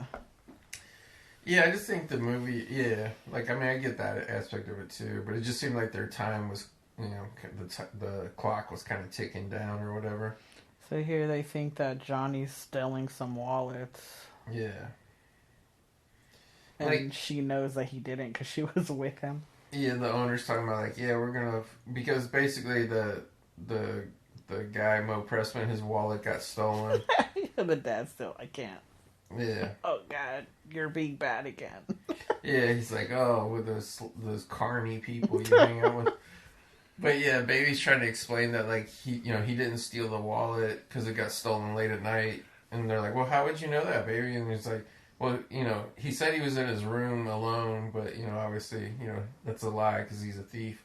And she's like, no, she has to explain like basically, no, I was with him all night, so obviously we know what was happening. Everybody knows what was happening. She's saying she thinks it's the old people, and they're saying, no way. Yeah, because she did notice that lady dropped all those wallets or whatever. Oh, there she said it. They refused. So it's like, it's kind of like a really fucked up situation. Like, I mean, they end up like figuring out. Yeah, see, here's what I was talking about, the gazebo. Here's okay, yeah. This is a really important scene between Baby and her dad. And if you notice, it's very subtle, but those leaves falling, like it's the turning of the you know, the thing. Which this is kind of a good movie to release in early October, good podcast episode, because it kind of coincides with the end of the summer type feeling. But yeah, like just that again, just the ambiance of what we were talking about earlier tonight at dinner, of green screen shit versus real shit. Just those leaves falling and like in front of the camera as they were like introing that scene, kind of like you totally get the early autumn feel. And, like, it complements, like, the kind of depression and, I don't know what you were saying of the father realizing his daughter's growing up and that there's the relationship between him and his daughter is not what he thought it was. Yeah. But I like that she comes and, like, talks to him, and instead of just saying, like, oh, I've been bad and I'm sorry, blah, blah, blah. You know, she really kind of pours her heart out to her dad and, you know... lets him know that, you know, she loves him, but, you know, he has to accept her for who she is, and she's growing up. This part where, that little frown that gets on his face. Oh, it's so sad. Yeah. When she breaks down crying, he's trying not to break down. Oh, and he's starting, I don't know if he actually tears up, but he starts to cry. I think he tears up. Just that, where your wife said, just that shot of him looking out on the lake like that, and just... feeling like, I mean, obviously I don't know what it's like to be a father, let alone a father of a teenage girl, but like I just felt that so much when we were watching that scene the other night, you know what I mean? Yeah, it is sad. You mean they didn't need to colorize the scene for you to blue-gray for you to understand that the scene was sad? Yeah. It was just a great scene, the way it was shot and acted. Yeah. Yeah. He's telling them they found out about the old people. Yeah. Which this is like all kind of a kind of convenient plot, all this stuff that happened. But he still lost his job. Yeah. It's like he wasn't the thief, but because Baby had to out herself as being with them. Yeah. He got fired for, you know... Fraternizing with the guests, which is frowned upon. Which is interesting because, like, pretty much, like, everybody was doing it. Like, yeah. But they told him if he leaves quietly, they'll still give him a summer bonus or whatever. I like how he appreciates what she did. Yeah. But that's what I really mean about her character is, it's really her coming into her own, standing up for herself, asserting herself, you know? Yeah. Like, she put her neck out there a lot in this movie for other people. Here he is. Yeah. Here he is. Now he's got his greaser do and the sunglasses because he's fired or whatever. But look at his little walk that he has. Yeah. He doesn't have a tough walk. Well, he's got them little shoes on with the heels. Those dancer shoes. Yeah. He's still trying to get the dad's approval. Yeah, Look at that face.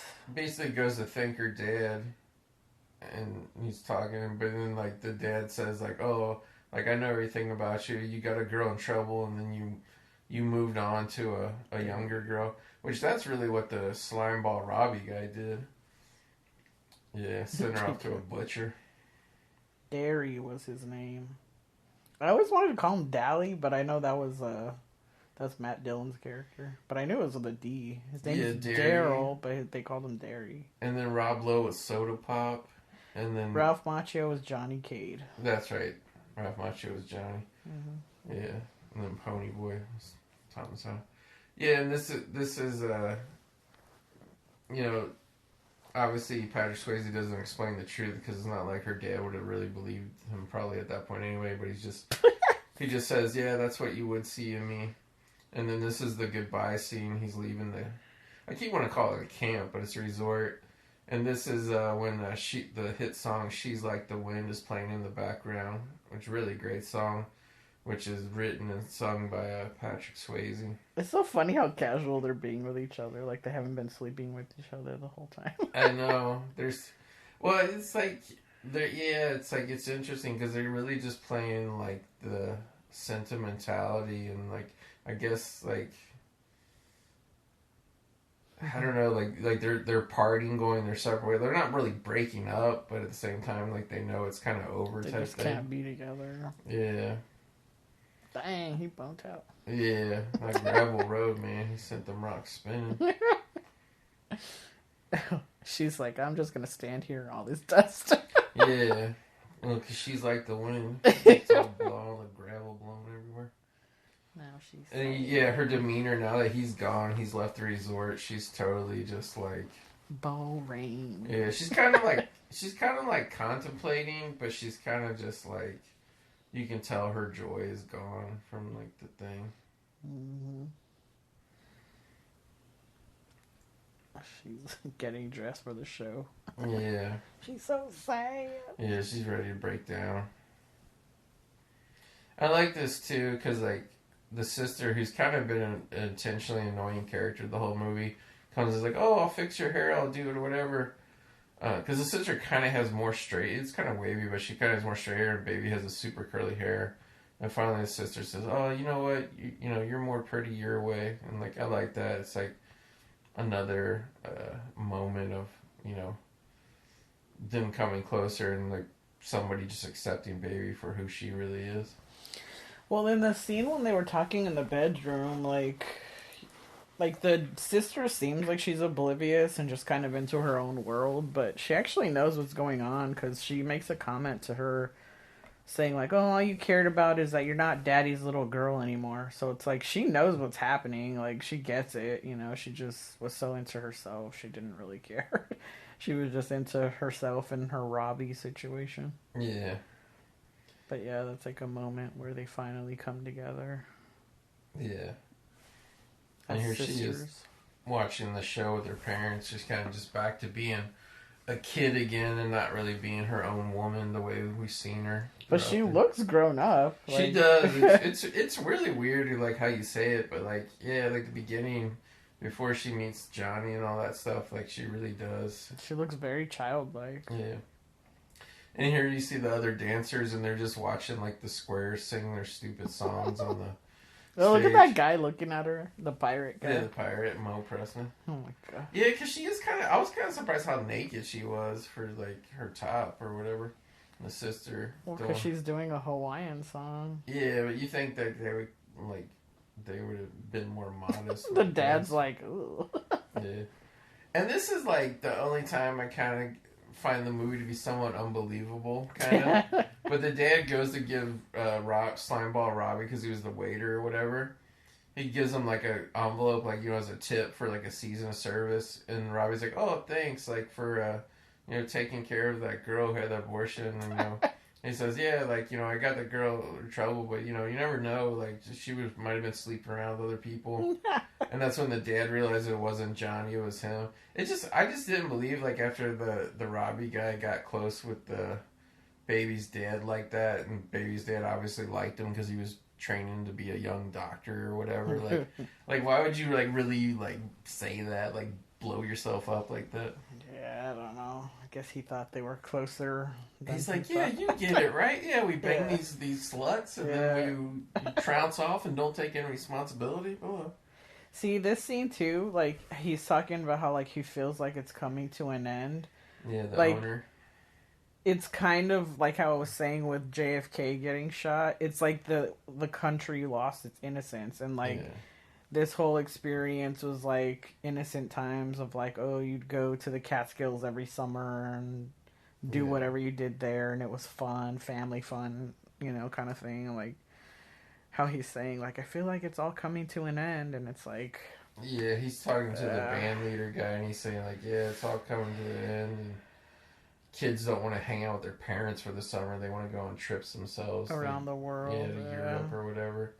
And, like, it really is. It started, like, the way the movie starts wrapping up, it starts becoming more, like, sentimental of a movie, like, you can see.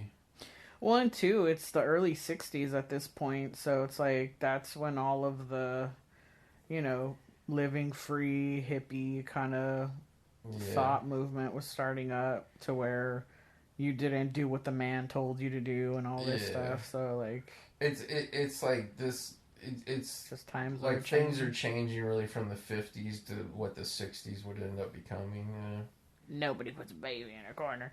When he said that line, it was so unexpected, because I was like, oh, he says it here? Like, it was so weird. It was weird, even for me, and I had seen the movie before, but, like, I always heard that line, but I never knew what it was. Like, I didn't really remember how it went down in the movie. Yeah, I've always heard that line, and I never knew what it was from. And I always thought when he said it, I was like, that was it? Somebody was trying to tell Baby to, like, not do something or step down, and, like, I always thought it was, like, but he really just burst in and tells the dad, because, like, Baby, she's not really even in a corner. It was so not obnoxious, it just said obnoxious on the thing.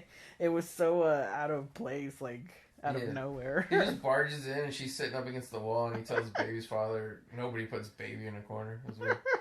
But yeah, he basically storms in, and, like, this is, like, where it starts to get really kind of, like, over-the-top movie-esque, but I really love it, and it just all kind of crescendos here. But he comes in and he's like, Finally, the mom says, no, man, let her have her moment. Yeah. So, like, yeah, it was like after they slept each other, he actually asked Baby what her real name was, and she told him Frances. It's funny how he says that's a real grown-up name. Yeah, well, that's a real grown-up name, baby. That was funny. But yeah, he tells everybody, and, on stage here, he's like, I'm going to do a dance, and it's with my partner, Miss Frances Hausman. He refuses to call her Baby anymore. I love how many scenes there were where he had, like, that stank face on his face. Yeah. Oh, look how sweet. Oh. Gave her the look back. But, like, I just love that face that he makes. Yeah. Which is funny, because, like... Look at this guy. Oh, they're doing this awesome dance here. And this is kind of like the famous scene that you always see, like in the posters and stuff. It's referencing this dance scene. But, like, it's kind of funny, like, that them two, like, really didn't like each other at all. And I don't know if it's something that started on Red Dawn, but I know, like I know from interviews, like, people said on Red Dawn, like, she was kind of standoffish or whatever, just the way she was. So it's like, I think she was just kind of difficult and, whatever, like, they didn't really get along. But, like, to their credit, you would never freaking know it watching this movie. There's so much chemistry on screen, and maybe that's why it's worked. Maybe it's just like, well, maybe the dancing aspect changed her mind because she saw who he really was. Yeah. But yeah, it's. I mean, like. Oh my God, she moves her feet so bad sometimes. It looks so awkward. Yeah, but it's just like they really are, like, one of the best movie couples that I think I've probably seen in my life of watching movies. And like this is what I was saying, like the way this movie ends and the way it kind of left me. Look at him jumping off. Yeah. Like it's like almost like over the top, but it's like it's a good over the top, like all the dancing and stuff. Like, well, it ends basically like an actual musical, like a musical number. Yeah, that's what I mean about it being over the top. Like it starts to get really fantastical and great. Yeah. But look at this guy. It kind of it starts getting stanky. Then. But it's kind of like reminds me of how like they said I wasn't born yet when the first Rocky movie came out, but how they said like people would like walk out of the theater Rocky shadow boxing and everything. Yeah. Like I mean I didn't feel like jumping up and really dancing after this was over, but like I had that feeling of like yeah. But see how she's moving there? Like even there, she like you could tell she can't really dance. Like she has no rhythm. I mean, she did her best, but I mean it's a movie, yeah. But yeah, just this movie. Here it comes. Because it's like both the characters, both the Johnny character and the baby character, like. Whee! They really go through a lot of shit in the course of this movie. She's so scared. And like by the end, they're like totally. Well, she's a different person because she's growing up, but even he's got like a new, like actual confidence in himself, and like like I like how the parents and even the dad, like he sees the way she's dancing. It's like it's like impressive. Well, like even throughout the movie, he constantly says like nobody ever has treated me like this. Like how she's always like standing up for him or like treating him with kindness and stuff. Like he said it a couple of times. Like nobody's ever done anything like that for me. Where like she told the people like it wasn't him that stole the stuff and all that. So like, you think this was lesbians for the first time on these TV. Like old 7-year-old ladies get up, dance each other, and like they kind of like make a point about it. And you're like, okay, kind of. And then the old guy comes behind, looking at him like, ooh. Yeah, it's really odd. But like, there was that shot too, like. And here they go. They're gonna walk out, and then they don't. Yeah, Baby and Johnny are walking out, and then Baby's dad stops him and basically apologizes to him, and like I think they shake hands or something here. But, like, yeah, they're, like, walking out the door, and then all of a sudden, they're just, like, back in the crowd dancing. I like this part. Yeah, when he tells you looked wonderful out there. Just great. That's what I mean, just, like, one line of dialogue. She's still your baby. Yeah, the emotion. But, yeah, like, I don't know, it's just, like, yeah, her sister's trying to dance. God. And then, like, Penny had went up to her dad earlier, and you could see he was hugging him and stuff, so it's just, like, I don't know, it's just like, is this a little over the top? Sure, but like that was the point of movies back then. They weren't afraid to swing for the fences type thing. Yeah, everybody's dancing now. Like the dancers got involved in the number, and then the dancers got everybody in the crowd up and dancing. They threw all the chairs out of the way. There was a scene at the beginning when the cousin made a comment saying, "Can you imagine dancing like this on the main floor or whatever?" Like. Here, then they're back on the dance floor. They're not leaving after all. But, and like now they actually are doing that dancing on here. Yeah. I've had the time of my life. Like that song was on the radio nonstop for like 2 years after this movie came out. Now had the time of my life. I like how he's like, I like how he's singing it to her. I know. That's awesome. But like he's saying it. Look, he looks like he's gonna cry. Oh my gosh, this guy. There's this okay, so this is what I had said afterwards. You always hear that thing about the it factor, or like, there's that stereotype of like people. Oh, there's the little kids dancing too. Yeah, the little kids are dancing. Dang, he's jamming. About like how some people make it in the business because they have it. Yeah. And like I never throughout my whole life that I've watched movies or watched singers or performers, musicians, whatever, I've never seen anybody that I would say, oh, they have it, Yeah. But when I watched this, I was like, oh my gosh, this guy has it. Like it's like so. Because it's beyond being hunky, It's like it was like the expressions he was making on his face. it was like he was really living what he was feeling. The emotion, It was so it was so believable. Like it just seemed like he was on the verge of crying, like because like he just was feeling the emotion so much, and it's just like that was really what I was left with like afterwards. Because like I said, like this was really the first Patrick Swayze movie I've ever watched. Yeah. I don't think we've watched. That's shocking. I don't think we've watched anything that he's been in. I mean, yeah. So like this was to me like you were saying earlier, like this is really him because he is really a dancer. He got to be who he was, like basically in real life for this movie.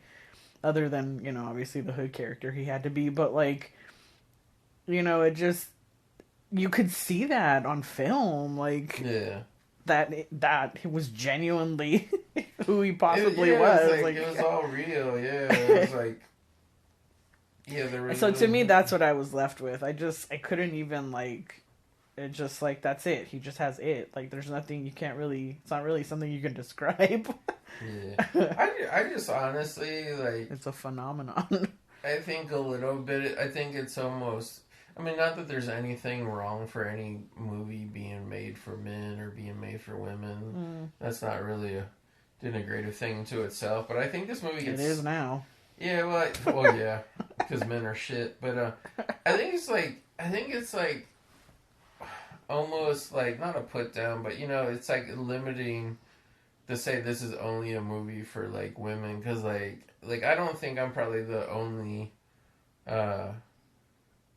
you know, the only guy who really likes this movie because it's just on top of it, it's just fun, like, you know, just the way it kind of just breezes by, like even the you know the serious parts about the abortion and all that and all this, so like the drama, it's like, you know, it gets resolved in a way that where it's like, you know, it's all kind of like a happy ending, but like I don't know, like there's just a lot of meat on the bone for like a movie that's really not that long, and it's, you know, it's kind of basic, but it's just like all taking place at this summer resort.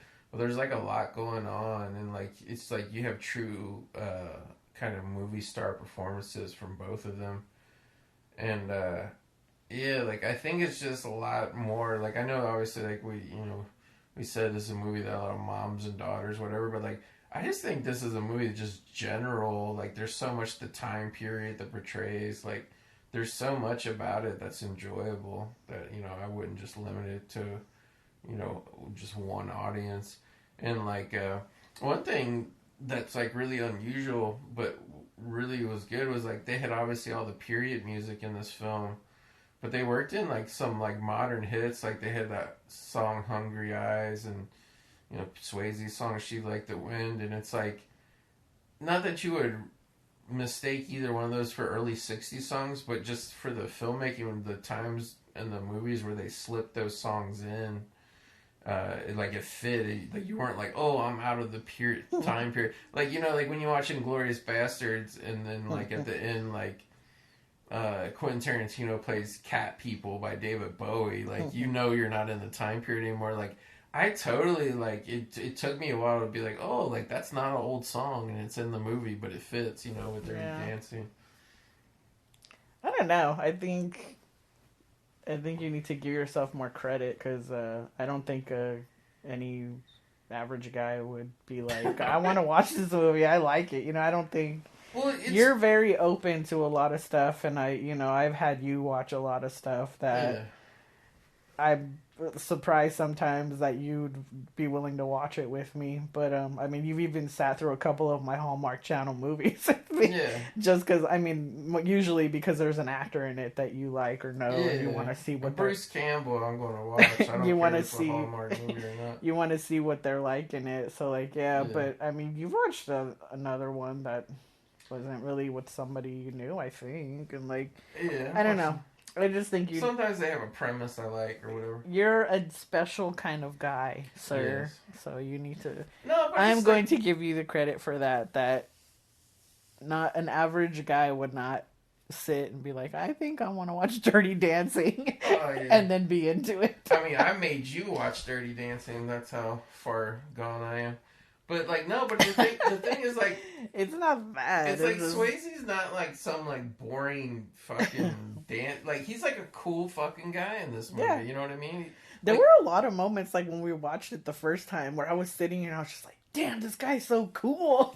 yeah, like honestly, like I mean, I didn't not like I like went around imitating him or anything, but like there used traditionally there was that thing where like movies and stuff and like young people would like I don't know what you call it, like imitate it, but like you would be influenced. Like look at James Dean. Look how many fucking guys wore the jackets and the pompadours and fucking smoked cigarettes because of James Dean. Basically how you know, he was dressed. like that, you know, like Patrick Swayze is that type of guy. Like as a guy, you watch him and like, oh, he's cool. You know, and like I mean, he dances. Like they showed him beating up that Robbie guy. Like he's just like he's fucking driving the old '50s car and shit. Like leather jacket. Like he's a cool guy. Like, but he was still very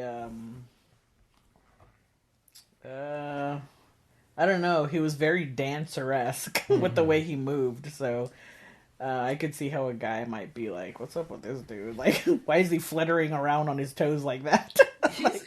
Roadhouse is a real weird thing because everybody's like, "Oh, Roadhouse is so over the top," and he rips a guy's throat out. But like, he's very like more poofy haired and silk shirted and like soft in Roadhouse than he is in this. It's really weird. But no, I just really love this movie, and like I've been wanting to rewatch it for years. And obviously, it's one of the quintessential Patrick Swayze performances, if not. I mean, I love Point Break as well. He is not handsome in that movie. But yeah, he's got that real nasty bleach mullet and stuff. But like, I don't know, like this is really one of his best. Like, I mean, my favorite because Red Dawn is just one of my favorite movies. Period. And to me, he's amazing in that movie. But I might have seen Point Break like a really long time ago. But I really don't think I have. Yeah. I think I've seen parts of it on TV or whatever, but I've never watched the whole thing. But yeah, I think this is probably just his best overall performance because, like, that thing I was talking about, like, he got just to use everything from his life and his his resume, of his skills. love for dancing and stuff, and it's really a shame unless there's like, well, actually there is a movie he made with his wife which I didn't even know existed till the other day. That's a dance movie, so I do want to see that, but. Like John Travolta had that thing where he was all about dancing and like Saturday Night Fever and Grease, and then like a long time he didn't, but then he got to have kind of like that moment again in Pulp Fiction and shit, and it kind of sucks that Swayze didn't really get to have, because Swayze didn't really get to have an old man career. Yeah. Like he was just, I think he was like in his early 50s or whatever when he died, and he never really got to have that like matured like older gentleman type career, unfortunately, because he passed away so early. So I don't know, like not that I would ever think that you would like not like this movie or not like I knew you weren't gonna be like, oh, it sucks, but I'm glad you actually enjoyed it as much, because like when it was over, like I thought I was the only one who really liked it when we watched it the other night, but I was surprised. It just left me speechless. I didn't know how to like talk about it. It was weird. Like a movie has never really left me like that. Usually it leaves me the exact opposite. Like I'm usually either like bawling my eyes out, or I'm like super like happy or goofy happy or something because I had fun watching it or whatever. But like this left me the exact opposite. Like I just really was just like wowed by it. I don't know. It was pretty. And it's like usually with these kinds of movies, of the ones that like everybody's seen that I haven't seen yet, I usually have like an impression of what those movies are. Right. But then when I watch them, it's like totally different than what I thought. Yeah, you thought. Yeah. But this one was like exactly what I thought it was gonna be. I think because I've seen so much about it, so like I understood like what it was. But like it was really like the characters themselves, like him and her, that like really kind of, the fact that it could still wow me so much even though I knew pretty much what it was, like that was that's pretty cool, pretty remarkable. And like it's the type of movie I feel like they don't make anymore. I don't know, we always say that, but what I mean by that is like I think there's a lot of movies, this is truly a crowd pleaser type movie. And Crowd Pleaser is kind of like that movie that everybody walks out happy from. Yeah. And it's kind of like, I don't like you don't get that a lot anymore, and I don't think it's because of lack of trying. It's just really hard to do. It's like all the elements kind of have to come together, and then the happy ending has to be, from a good story, which this had and good characters, and it's like it's like really rare. So I don't know. I mean, isn't that what the whole point of movies is now? Is to make a movie that's made for everyone? I mean, up until a couple years ago, I feel like they were trying to do that, and now it's just not now. Like now within the last year. Yeah, like in the last couple years, now it's like we're critic proof, and if you don't like it, it wasn't made for you. Shut up. Whereas like back then, But I think now they're really trying to focus on like races and stuff now. But yeah, I mean, like I guess really before Marvel went all TV shows instead of movies. Like, I mean, I would say that's really that. Yeah, Marvel was the crowd. That's really pleaser what up they're till trying to do. Endgame, Yeah. And now they're all about more of the specialties. And I mean, honestly, those are, I mean, other than the few DC movies that come out, like, literally Marvel movies are the only movies that come out. So that's the only reason why I'm bringing them up, because literally no other movies get made. So it's Marvel movies and like cheap, like literally like $1 million horror movies. So it's like all that's made now. And those are obviously not crowd pleasers, like overall crowd pleasers. But yeah, like I think it's just more. I don't know. Like I have to say I disagree with you that this would be something that's for everybody. Like I really feel like it's directed towards females. Like I don't know. That's how I feel about it. Like, I just don't see, like, a guy being into this movie. I don't know. Maybe I'm wrong, but it just seemed like to me, like, I think it helps, too, that, like, I was, like, when I saw this movie, I was probably, like, 10 years old, and, like, I watched it be, like, the biggest thing in the world for a while, and, like, I just don't, it's weird, like, I don't really remember things being as like segregated by gender the way they are now. Like it was just like like when Rocky came out, it wasn't just like all meathead guys who were into it and shit. You know what I mean? Like it was everybody was into it. I think it's easier for like a movie like Rocky with like a male underdog kind of thing. I think it's easier for a woman to like be into that than it is for Patrick Swayze's underdog for men to be, into Patrick Swayze's underdog. I don't know. I feel like it's easier for a woman to, be into a guy movie than it is for a guy to be into a female movie. Yeah, I mean, I definitely, but I think that's like a lot of like, what do you call it, like I think men would stay away from this movie and badmouth it, but I think like nowadays people deep down inside when they go home they're dancing around their house. Well, no, it's like, but like I think if you were just like if you were like the guy who like like went to see this with your girlfriend or your wife or just like your older sister took it, like I think it's one of those things like if guys actually watched it they would like because like what would you pick apart of this movie as sucking? It's like it's not the movie like guys would think of to go watch, but like that's what I'm saying. Like I actually remember when this was like a big movie and it was like it was unescapable, you know what I mean? Like if you had anything to do with a woman you were going to end up seeing Dirty Dancing at some point, you know? But yeah, like it was just great revisiting this movie or like not even really revisit it, just rediscovering it and like and it's like to me it's kind of like the top 5 of Swayze performances. I mean it's probably really the top 1 or 2 of his actual performances, but I enjoyed watching it. Like I'm glad that I finally watched it and got that one off my list. There's a lot of movies, a lot of like really well-known movies that I haven't seen just because I don't know, like just whatever time it came out I was doing other stuff. I guess I was in college or working all the time. Granted I was working at a movie theater, but it's like I saw, what was out at the time. At that time, like I didn't have time to sit at home and watch other movies, so Yeah.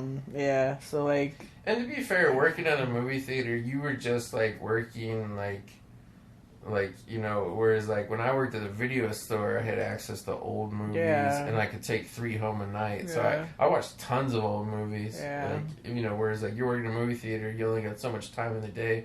If you work an 8-hour shift, like maybe you be able to watch a movie after your shift, or maybe not. But, And I was only gonna watch what was out then. So, yeah. But yeah, like just like the other night, we watched Armageddon, and like as freaking giant as that dang Aerosmith song was, like I never saw that movie until this past weekend. Yeah, so.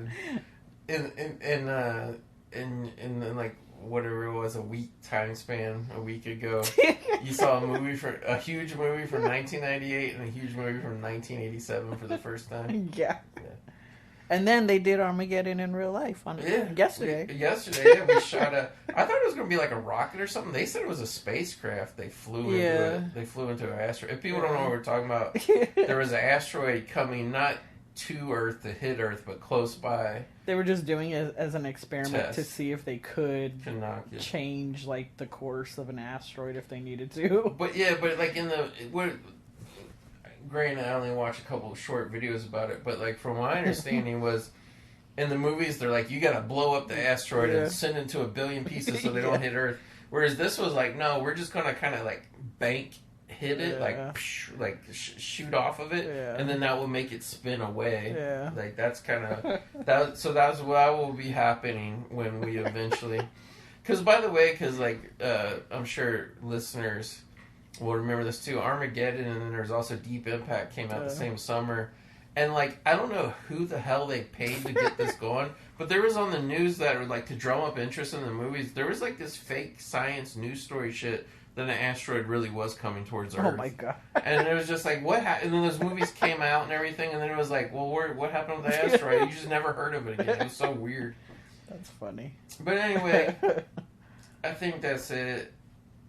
This was how you said, like, oh, I'm surprised this is a movie you wanted to, like, do a show about. Mm-hmm. This was, like, for sure, like, because a lot of what, like, I try to do here is dig up old movies, like, obscure movies sometimes, but also, too, like, I want to try and hit the movies that you guys, the listeners, have always seen at the video store growing up, and this is just... I mean, how many millions of dollars in videotape rentals did this movie probably do? You know what I mean? Like, I think this is... I think definitely anybody over the age of probably 35, this was definitely part of your childhood. So, obviously, thanks for doing the show again, and thanks for taking a chance on Dirty Dancing, and I'm glad you finally understand the greatness of... I lost my innocence. No, yes. You finally my innocence of life without Dirty Dancing. Exactly. The raunchy dancing. But I'm glad you finally... understand the greatness of the Swayze dog now. All right. So, everybody, thanks for listening, and we'll catch you next time in the Movie Graveyard.